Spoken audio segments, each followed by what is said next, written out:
On August 7th, 2020, officers Jordan Horn and Dalton Martin of the McDowell County Sheriff's Office of West Virginia visited the 66-year-old named Donnie Harrison and his wife Ventress, who is 63, as they were sitting on the front porch of the house, which was rented from the ex-military officer named Jason.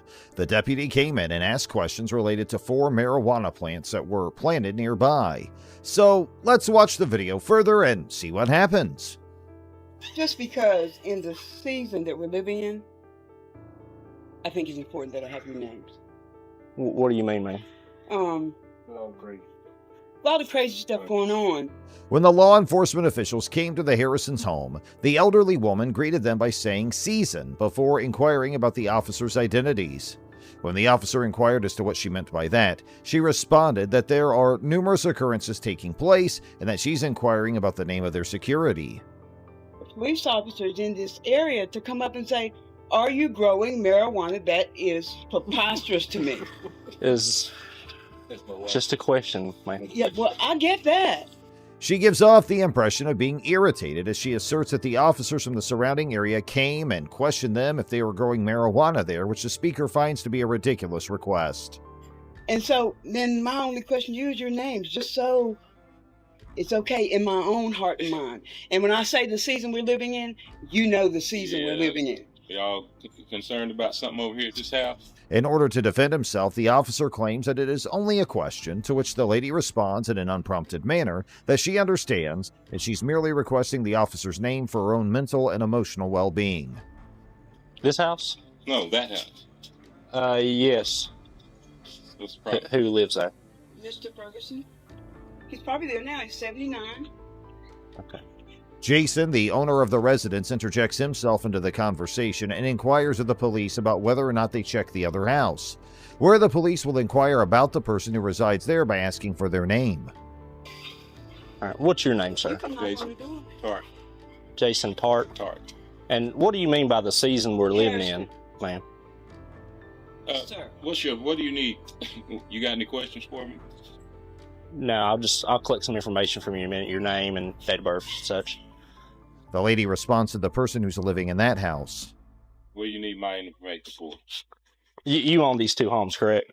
What Okay, these 2 homes got to do with that? These 2 homes is near that marijuana grow, so I'd just like to have your name. You know how many people go through here? I understand. That's not going to...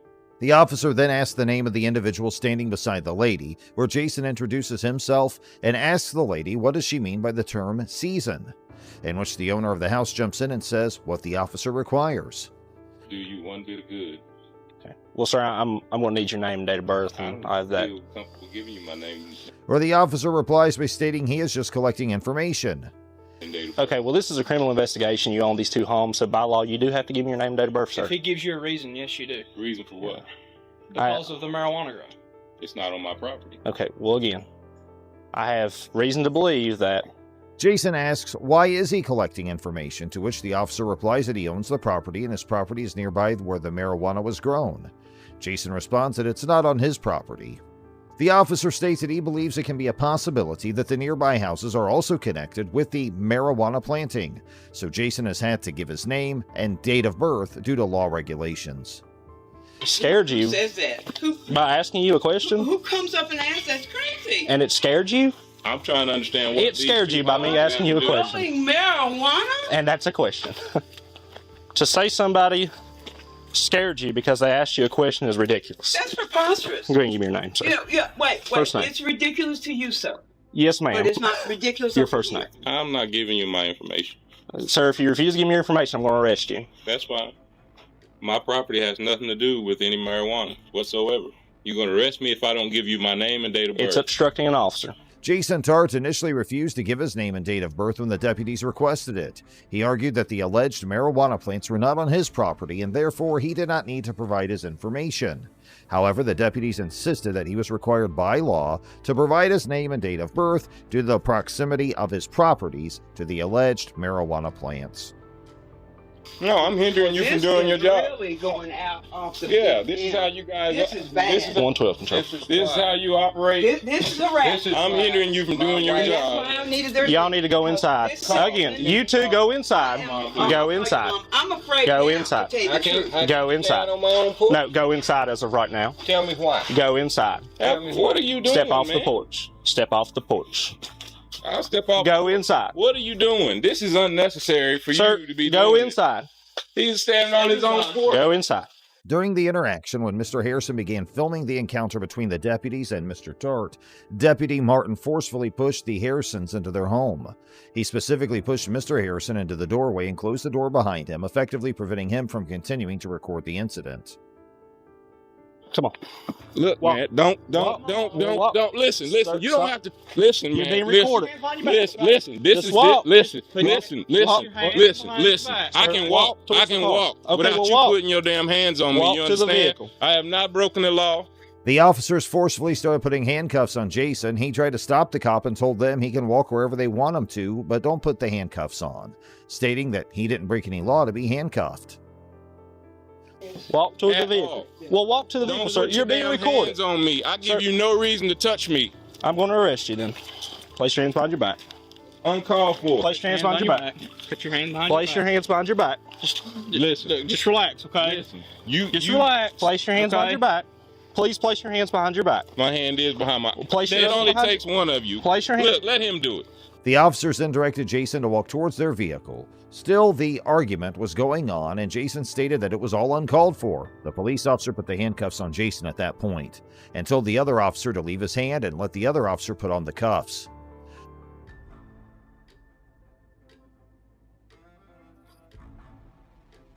He owns two properties right here on this Fabulous Drive road. We located a marijuana grow, probably not 100 foot, 50 foot from this last property of his, and he just won't give us his name, date of birth. The officers took Jason towards their vehicle, made him sit inside, and updated their heads about the situation, stating that Jason's not providing his ID and credentials when asked for, and lives approximately 50 to 100 feet away from the scene where the marijuana was found.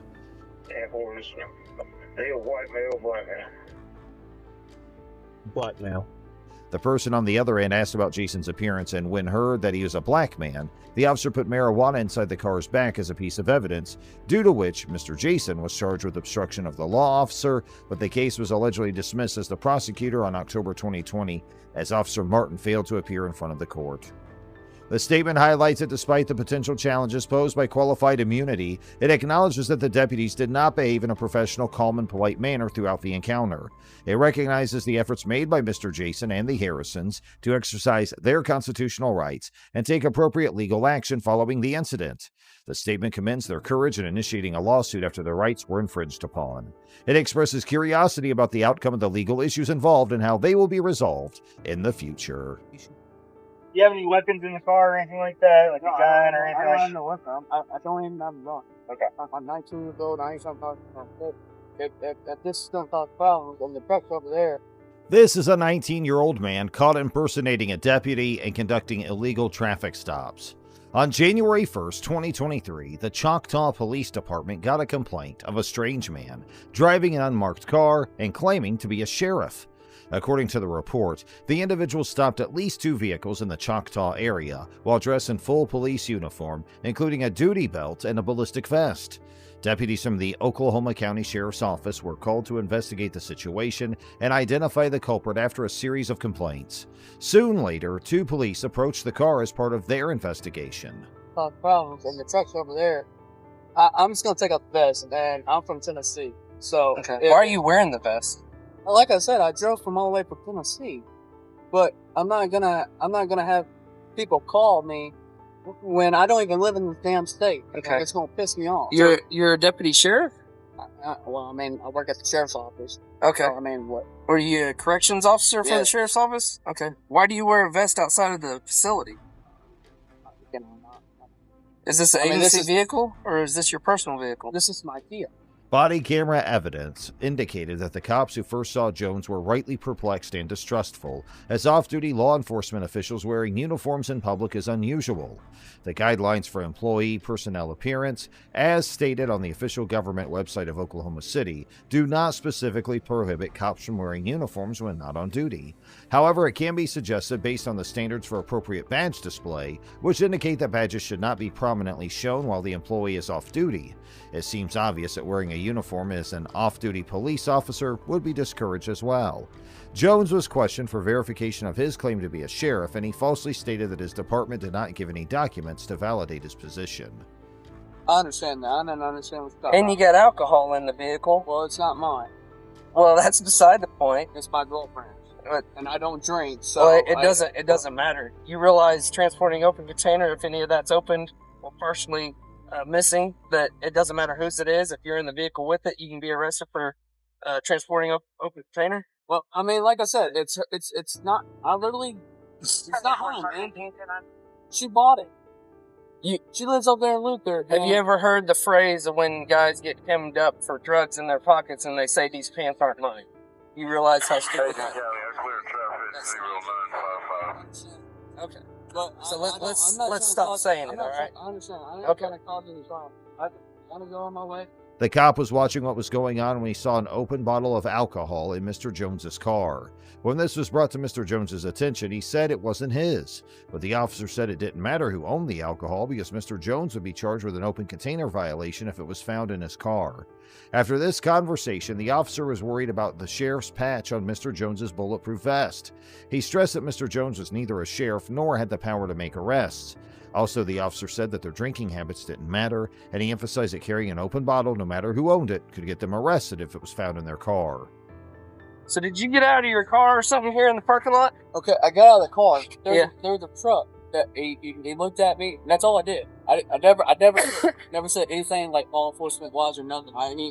He looked at me and he was laughing. So I just go to his car and I was like, "Did you eat me or something like that?" That's it. And I just walked away. Okay.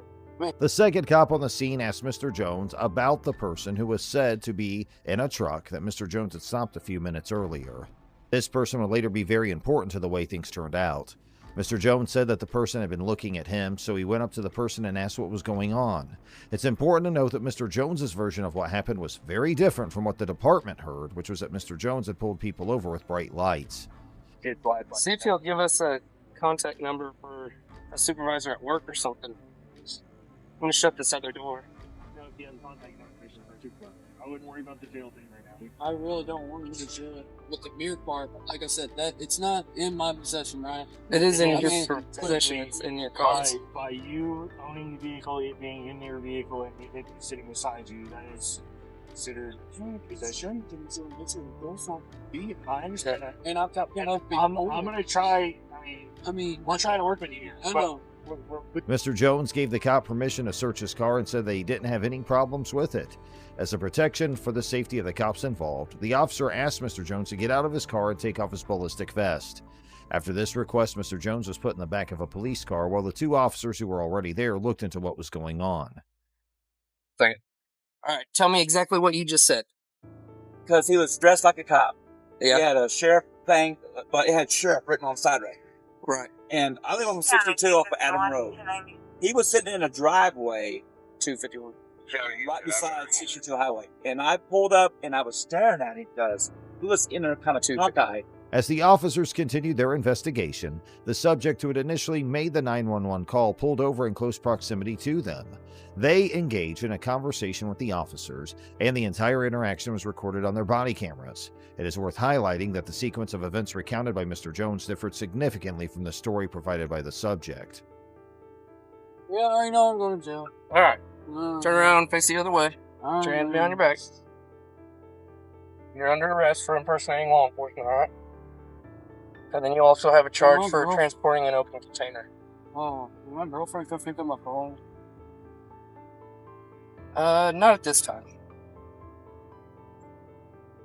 You know how long I'm gonna be in jail because I'm from PC. Okay. Based on what the subject had said up to this point, it was clear that Mr. Jones had been pretending to be a police officer and had committed a major crime. The police now had a lot of proof that these claims were true. So the officers did what they needed to do and arrested Mr. Jones for the crime of pretending to be a law enforcement officer. They also told Mr. Jones that he would be charged for having an open container on him. Now, let's move on to the next story. Oh, Mike. Good, how y'all doing? Yeah, she was the driver. He was in the pickup truck. It's all the same. Not hurt or anything? No, I'm good. Okay. Need your license, registration, insurance? Okay. 155 Berkeley, 28 West Virginia. Ocean 9 V Victor 311. Ocean 9 V Victor 311. Split on a silver in color Lexus. Yeah. Oh. That's silver or tan? Silver. Okay. I was going crazy for a minute. Yeah. I'm good if y'all. You're good. We're good, man. Yep. All right. Yeah, shut one. Hey, thanks too. How y'all relate to each other? We're just friends. Oh, okay. Yeah. I'm actually driving that truck right there. On January 6, 2023, Deputy William Henderson from the Berkeley County Sheriff's Office was sent to a traffic accident. A woman named Carrie Harmon was driving when she hit a low stone wall and used a concrete block to knock over 3 fence posts, a mailbox, and a bush. As seen on video from Deputy Henderson's body camera, the Berkeley Fire Department was the first to arrive at the scene. Even though Miss Harmon didn't seem hurt, she slurred her words and moved slowly. This wasn't a big deal at the time, but it continued throughout the meeting, as we'll see. Is the emergency speaking of, however, we did not locate her name attached to any of the CADs.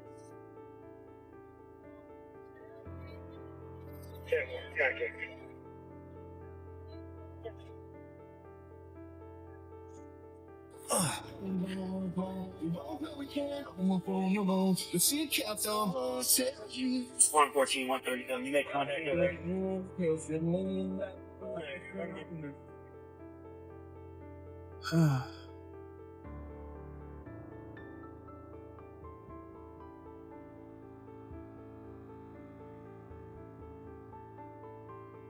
Still, Deputy Henderson asked Miss Harmon if she had a favorite tow truck company.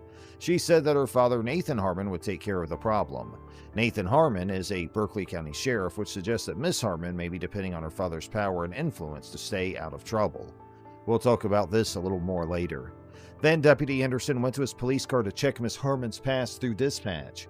After being inside for a few minutes, he came out and gave her a sheet asking for a written statement about the traffic accident. One thing that stands out about this situation is how unconcerned Deputy Henderson seems to be about the traffic accident. He did not directly ask about the details of what happened, nor did he look into the situation fully. Even though Miss Harmon showed signs that she might have been drunk, no one thought anything of it.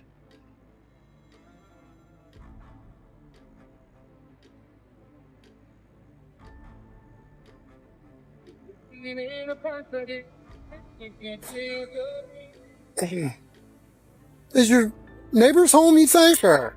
I think she's home with the nurse. Okay. I went over there after I got phone 911, Okay. knocking on the door and ringing her doorbell, but I haven't gotten an answer. She's a nurse, I think, in Winchester. Okay. So I don't know if she's... Yeah, I just gotta leave her some here. information, that's all. So I see the vehicle, but, so. Yeah, that's the one she regularly drives. Okay. Thank you. Yeah. At this point, Deputy Henderson went to the Berkeley County Sheriff's Office and got a digital camera. Officers often use these cameras to take pictures of accident scenes to go along with the written accounts from patients or witnesses.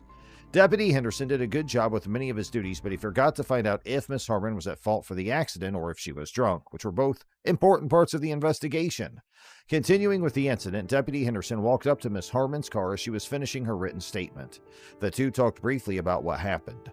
During this talk, Miss Harmon made a claim that a deer might have been involved. She said she either veered into the wall while trying to miss the deer or hit the deer on the right side of her car. This should have hit me. I'm telling you. For it to look like that, it's gotta hit me. I saw them up on the right hand side and I'm like, oh no. It's either swerve or you hit it. Oh, man. Feel like stuff because you got open shoes on.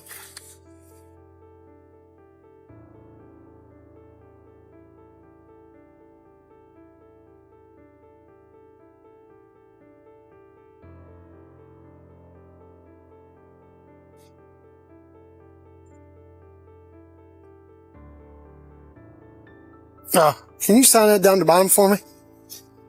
What's that? I just need you to sign it. Oh, I'm sorry. I think you just put a date on there. I got you.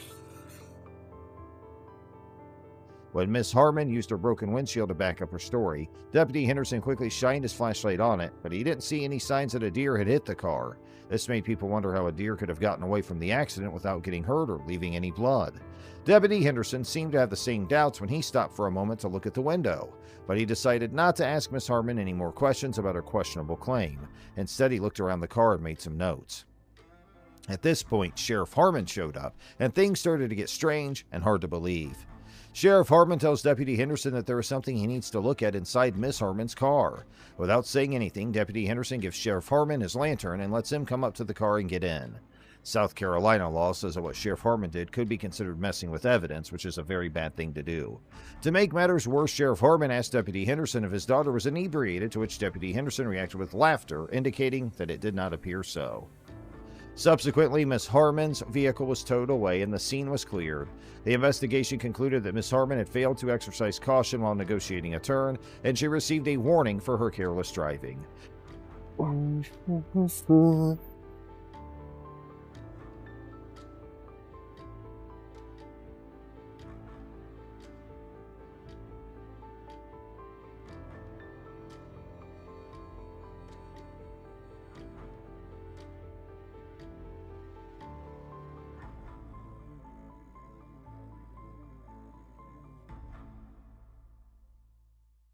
However, the situation took a concerning turn when portions of a Snapchat video shared on Facebook showed Miss Harmon expressing gratitude for her father's presence at the scene, implying that Sheriff Harmon may have intervened in the investigation to protect his daughter from the consequences of driving under the influence.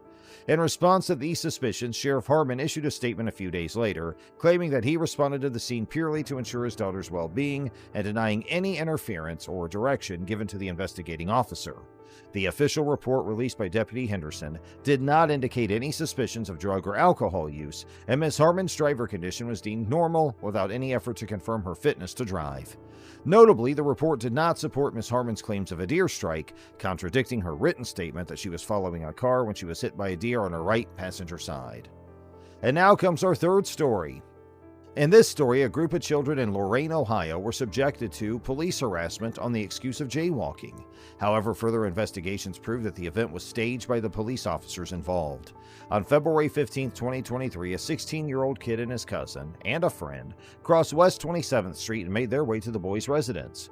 An unmarked police car containing a Lorain police officer and an agent from the Bureau of Alcohol, Tobacco, Firearms, and Explosives drew up to the scene, according to surveillance video from the family security camera.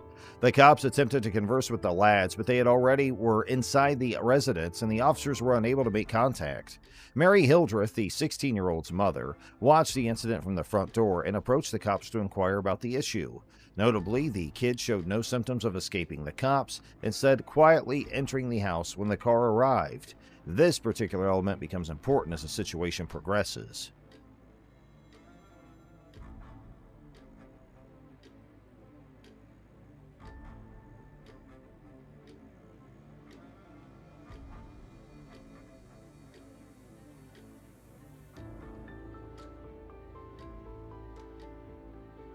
The cameras get a clear picture of the cops coming and of Miss Hildreth's first talk with one of them. The video makes it clear that Miss Hildreth asked the cops what was worrying them, and they told her to bring the boys outside so they could talk.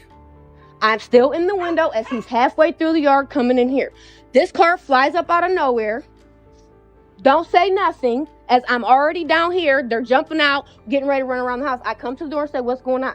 We want the boys to run out. I said, my son, what's the problem? He's a minor. We got to talk to him. I said, what is the problem? It's a traffic violation. I said, what do you mean? Can I have your name back? Then he's screaming and yelling. I said, you don't have to scream and yell at me. I'm an adult. That is my son. What did he do wrong? After conversing with the officers on the scene, the supervisor returned to Miss Hildreth, exposing the dishonesty of the officers. Initially, they had claimed to stop the boys for a minor jaywalking violation, but now the supervisor implied that their true motive was suspicion of firearms due to the boys playing with their waistbands. The surveillance footage ended, and the verbal exchange between the supervisor and Miss Hildreth continued. It became evident that the officers realized their mistake and hastily fled the scene in their patrol vehicles without issuing any jaywalking tickets. This incident revealed that the officer simply wanted to harass the boys using the guise of neighborhood safety. Sadly, Miss Hildreth was unjustly charged with obstructing official business, a charge she vowed to fight in court.